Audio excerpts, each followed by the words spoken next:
We can accommodate everyone. This is what's one. Women who can do anything. Yay.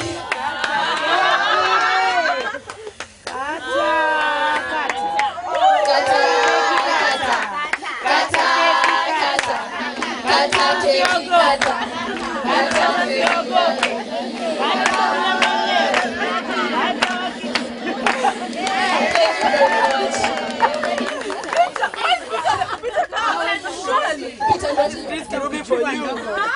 He doesn't know.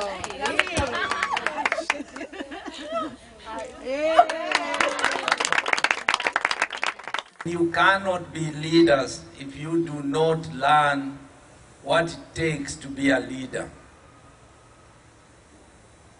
Also, you can't be a leader if you are a negative leader. If you get involved in sabotaging programs, if you get involved in throwing stones in the street when poor parents are going home, the poor employers who will employ you when you finish your universities. If you cannot contribute to the society that you live in, you really can't be leaders. And if you cannot accept the responsibility to behave in a manner that others will admire you, you have no right. You lose your right to complain, to demand anything better. In this world, there is nothing for nothing. If you want a better Kenya, get out there and try to do something about it. If you want police to support you and to protect you, get out there and give police the information when you see some of your people keeping guns in the rooms, causing mayhem, breaking doors and windows. You must not allow and accept that these things should go on happening. Yet you are looking for a better status and better future. So, the 60% of the youth, we are calling you to take on the leadership of leading this country.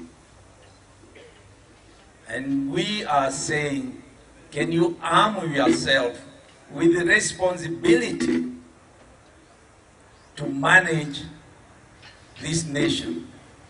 What you do in college here will continue to reflect in your own home.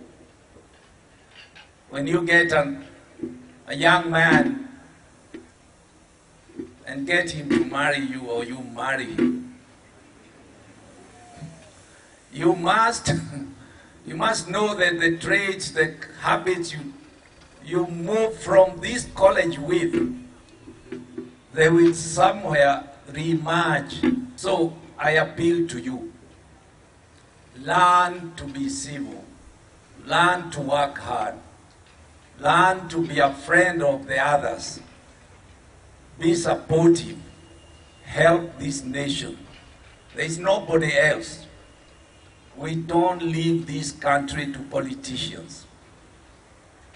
Politicians will not make your life any better. Often politicians know very little. The only thing they know is they want to use you, because they think you are ignorant, to put them in that position of privilege so they can continue to loot and to eat what is yours. And when the time comes for elections, do we ever question the people who are standing? Do we ever ask them, what do you believe in? What have you done? What is your background at home? How is your wife? How are your children? Charity begins at home. They just come to you, give you a few coins, and they tell you, you are my tribe. You come from Karachonyo, or you come from Kiambu. You must support me. We have seen Libya, a country full of plenty. Oil is coming off the ground everywhere. But which people suffer more than the Libyans? They've been kept like that for 40 years.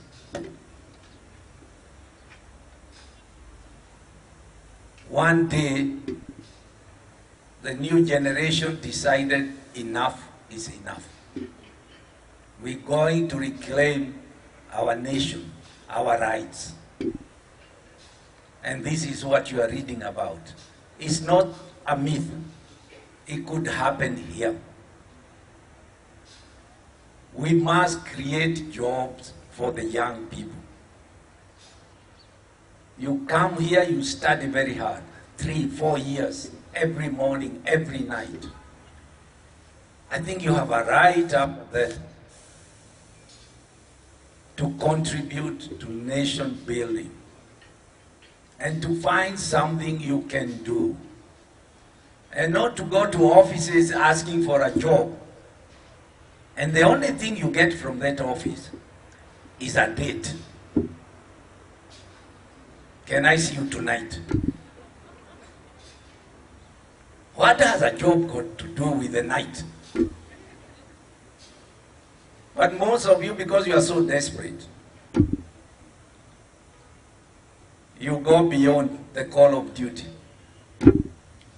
Before you know, you have knocked doors in many offices, and you have knocked off many nights.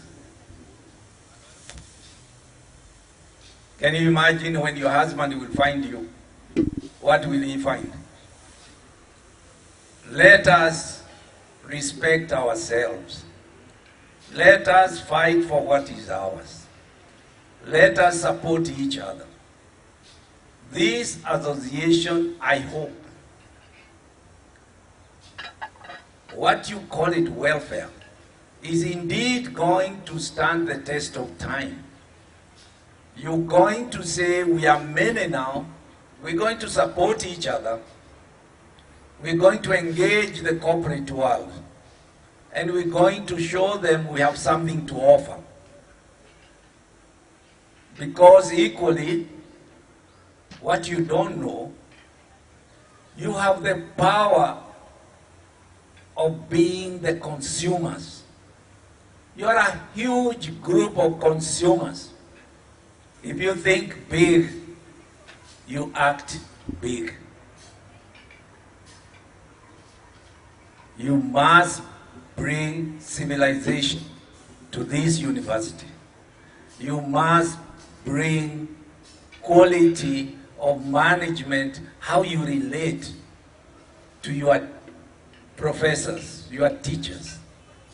And in the process, you must engage them to give you quality education. Don't waste your time.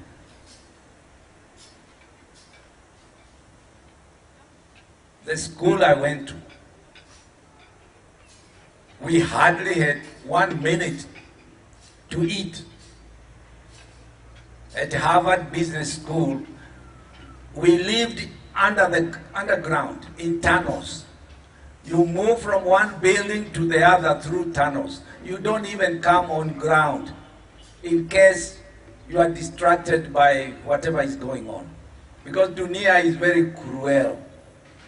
Dunia will not forgive you.